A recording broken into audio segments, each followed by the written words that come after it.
Hello and welcome you all to our YouTube channel we will 2.0। और आज है 21 मई और आज से रिलेटेड जितने भी करंट अफेयर्स हैं वो हम इस वीडियो में पढ़ेंगे और उनसे रिलेटेड इंपॉर्टेंट फैक्ट्स भी इस वीडियो में देखेंगे। सो वीडियो बहुत ही ज़्यादा इन्फॉर्मेटिव होने वाला है, वीडियो को लास्ट तक देखिएगा। और अगर आपको इस वीडियो की पीडीएफ चाहिए तो आप टेलीग्राम से ले सकते हैं, जिसकी लिंक मैं आपको डिस्क्रिप्शन में दे दूंगा।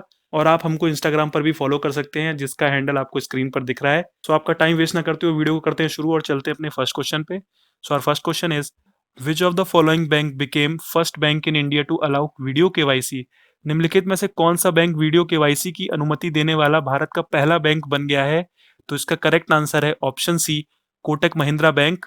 तो हाल ही में कोटक महिंद्रा बैंक ने वीडियो केवाईसी की प्रोसेस शुरू कर दी है, जिससे कि वो नए कस्टमर की केवाईसी को पूरा करके सेविंग अकाउंट्स को खोल सके। आरबीआई ने जनवरी 2020 में केवाईसी के नॉर्म्स में बदलाव करके या अमेंड करके वीडियो केवाईसी को इसमें इंक्लूड किया था। तो कोटक महिंद्रा बैंक पहला बैंक बन गया है जिसने वीडियो केवाईसी के थ्रू सेविंग अकाउंट्स को खोलने के लिए पहल शुरू की है।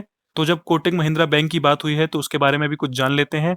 सो कोटक महिंद्रा बैंक का टैगलाइन है लेट्स मेक मनी सिंपल, और हेडक्वार्टर है इसका मुंबई में, और इसके सीईओ हैं उदय कोटक। और अब जब आरबीआई की बात भी हुई है तो उसके बारे में भी जान लेते हैं। तो हमारे 25th आरबीआई गवर्नर कौन है? तो वो है शक्तिकांत दास। और आरबीआई फाउंड हुआ था 1935 में, कोलकाता में इसका गठन हुआ था। और इसका हेडक्वार्टर अभी है मुंबई में, और स्लोगन है डेवलपिंग बैंकिंग। और जो आपको इमेज में दिख रहा है ये आरबीआई का लोगो। और आरबीआई के इमेज में जो पेड़ दिख रहा है या पौधा दिख रहा है वो किसका है? वो है पाम का ट्री है। और जो एनिमल दिख रहा है वो है टाइगर। सो अब चलते हैं अपने नेक्स्ट क्वेश्चन पे। And our next question is Bundesliga, a football league of which country became the world's first major sports event to resume after COVID-19 lockdown? Bundesliga कोविड-19 लॉकडाउन के बाद फिर से शुरू होने वाला विश्व का पहला बड़ा खेल आयोजन किस देश का फुटबॉल लीग बन गया है? तो इसका करेक्ट आंसर है ऑप्शन डी, जर्मनी। तो ये जर्मनी की एक फुटबॉल लीग है जिसको कोविड-19 के लॉकडाउन के बाद शुरू कर दिया गया। सो अब जर्मनी की बात हुई है तो जर्मनी के बारे में जान लेते हैं। तो ये जो आपको इमेज में दिख रहा है ये है जर्मनी, और जर्मनी की कैपिटल है बर्लिन, करेंसी है यूरो, चांसलर है यहाँ की एंजेला मार्केल, और प्रेसिडेंट है यहाँ के फ्रैंक वॉल्टर। और जर्मनी और फ्रांस के बीच में जो बाउंड्री लाइन है वो एक बहुत इंटरेस्टिंग फैक्ट होने वाला है। तो पहला है मैग्नेट लाइन, जिसको कंस्ट्रक्ट किया था फ्रांस ने 1930 में अपने डिफेंस के लिए। और जस्ट इसके अपोजिट सीगफ्रीड लाइन कंस्ट्रक्ट की थी जर्मनी ने, जिसको जर्मनी के अंदर वेस्ट वॉल बोला जाता है। तो ये जो आपको इमेज में दिख रहा है ये है मैग्नॉट लाइन, ये फ्रांस ने कंस्ट्रक्ट की थी। इसमें फोर्टिफाइड किया था, इसे फोर्ट बनाए थे बीच बीच में, जिससे वो अटैक कर सकें जो भी जर्मनी की तरफ से इनके ऊपर अटैक करने वाला है उनके ऊपर। और ये जो आपको इमेज 2 में दिख रहा है ये है सिगफ्रीड लाइन, जो कि कंस्ट्रक्ट की थी जर्मनी ने अपने डिफेंस के लिए, अपोजिट टू फ्रांस का ये मैग्नेट लाइन जो है। सो अब चलते हैं अपने नेक्स्ट क्वेश्चन पे। Our next question is which edition of World Health Assembly took place recently that was also the first time the meet happened over a teleconferencing? तो हाल ही में टेलीकॉन्फ्रेंसिंग पर हुई बैठक में विश्व स्वास्थ्य सभा का कौन सा संस्करण हुआ? तो इसका करेक्ट आंसर है ऑप्शन ए, 73rd एडिशन था ये वर्ल्ड हेल्थ असेंबली का। तो जिसको रिप्रेजेंट किया हमारे स्वास्थ्य मंत्री डॉक्टर हर्षवर्धन ने। तो वर्ल्ड हेल्थ असेंबली के बारे में भी जान लेते हैं। ये डब्ल्यूएचओ की एक डिसीजन मेकिंग बॉडी है, मींस डायरेक्टर जनरल के चुनाव से लेकर किसी भी प्रोग्राम के बजट को डिसाइड करना इन्हीं के डिसीजंस के अंदर आता है। तो डब्ल्यूएचओ का हेडक्वार्टर कहाँ है? वो है जेनेवा, स्विट्जरलैंड में। और इसके जो डायरेक्टर जनरल है वो कौन है या हेड कौन है? वो है टेड्रोस एडेनम। सो अब चलते हैं अपने नेक्स्ट क्वेश्चन पे। Our next question is which of the following company acquired Giphy, a popular website for making and sharing animated images of GIFs? तो निम्नलिखित में से किस कंपनी ने एनिमेटेड इमेज या जीआईएफ बनाने और साझा करने के लिए लोकप्रिय वेबसाइट जिफ्फी का अधिग्रहण किया है? तो इसका करेक्ट आंसर है ऑप्शन बी, फेसबुक ने जिफ्फी का अधिग्रहण कर लिया है। सो ये जो आपको इमेज में दिख रहा है ये है फेसबुक, और ये जो नीचे है वो जिफ्फी का लोगो है। और फेसबुक के बारे में भी कुछ जान लेते हैं। तो फेसबुक के सीईओ हैं मार्क जुकरबर्ग। तो ये फाउंड हुई थी 2004 में, और ये क्वेश्चन कई बार एग्जाम्स में आ चुका है। और हेडक्वार्टर है यहाँ का कैलिफोर्निया, यूएसए। सो चलते हैं अपने नेक्स्ट क्वेश्चन पे। And our next question is What is the name of Ruskin Bond's new book released on his 86th birthday? Ruskin bond की उनके 86वें जन्मदिन पर जारी नई पुस्तक का नाम क्या है? तो इसका करेक्ट आंसर है option A, hop on my adventures on boats, trains and planes. ये जो आप इमेज में देख रहे हैं ये है इसका पोस्टर। और जो आप ऑप्शन बी, सी और डी में देख रहे हैं बुक्स के नाम, ये भी इनकी फेमस बुक्स हैं, a flight of pigeons, death under the deodar and the blue umbrella.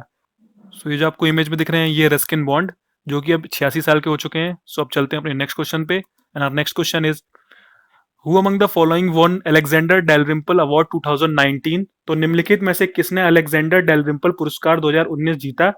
तो इसका करेक्ट आंसर है ऑप्शन बी, विनय भादवर। सो ये जो आपको इमेज में दिख रहे हैं ये है विनय भादवर। ये एक वाइस एडमिरल हैं और ये इंडियन नवल हाइड्रोग्राफिक के चीफ हाइड्रोग्राफर हैं। इंडियन नवल हाइड्रोग्राफिक को हिंदी में क्या कहते हैं? तो उसको कहते हैं भारतीय जल सर्वेक्षण। और इनको ये अवार्ड इंडियन हाइड्रोग्राफी में आउटस्टैंडिंग कंट्रीब्यूशन के लिए मिला है। सो हमारे नवल चीफ कौन है? तो वो है एडमिरल करमवीर सिंह। सो अब चलते हैं अपने नेक्स्ट क्वेश्चन पे। And our next question is ICC committee set to ban the use of saliva to shine ball. This committee is chaired by. ICC cricket committee ने बॉल को चमकाने के लिए लार के इस्तेमाल पर प्रतिबंध लगा दिया। इस समिति की अध्यक्षता किसने की? तो इसका करेक्ट आंसर है ऑप्शन ए, अनिल कुंबले ने अध्यक्षता की इस कमेटी की। तो अब ऑस्ट्रेलिया के बाद आईसीसी ने भी बॉल को शाइन करने के लिए सलाइवा के यूज को बैन कर दिया है, जबकि पसीने से बॉल को साइन करने के लिए इन्होंने कोई भी रोक नहीं लगाई है, उसको अलाउ किया गया है। और इन्होंने इस मीटिंग में रिव्यू सिस्टम को भी 2 से बढ़ाकर 3 कर दिया है पर इनिंग के हिसाब से। सो अब जब आईसीसी की बात हुई तो आईसीसी के बारे में भी जान लेते हैं। तो आईसीसी का फुल फॉर्म है इंटरनेशनल क्रिकेट काउंसिल। तो इसका हेडक्वार्टर है दुबई, यूएई में। और ये फाउंड हुई थी 1909 में, तब इसका नाम था इंपीरियल क्रिकेट कॉन्फ्रेंस। और 1989 में इसका नाम बदलकर इंटरनेशनल क्रिकेट काउंसिल रख दिया, जो कि अभी तक चल रहा है। और इसके चेयरमैन है शशांक मनोहर, जो आपको ऑप्शन सी में दिख रहे हैं।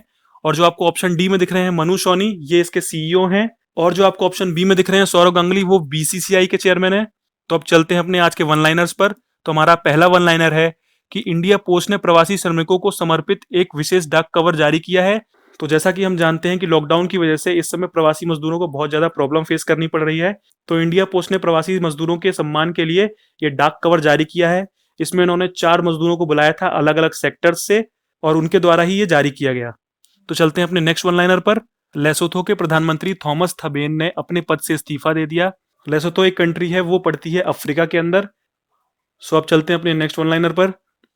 चीन ने डब्ल्यूएचओ असेंबली में $2 बिलियन अमेरिकी डॉलर की मदद की घोषणा की। तो ये तो होना ही था, क्योंकि चीन के ऊपर ग्लोबल प्रेशर बन रहा था कोविड-19 की वजह से। तो जब चीन की बात हुई है तो चीन के बारे में भी कुछ जान लेते हैं। चाइना की करेंसी है रेनमिनबी, और यहाँ के प्रेसिडेंट है सी जिनपिंग। और चाइना और इंडिया के बीच की बॉर्डर लाइन का नाम है मैकमोहन लाइन।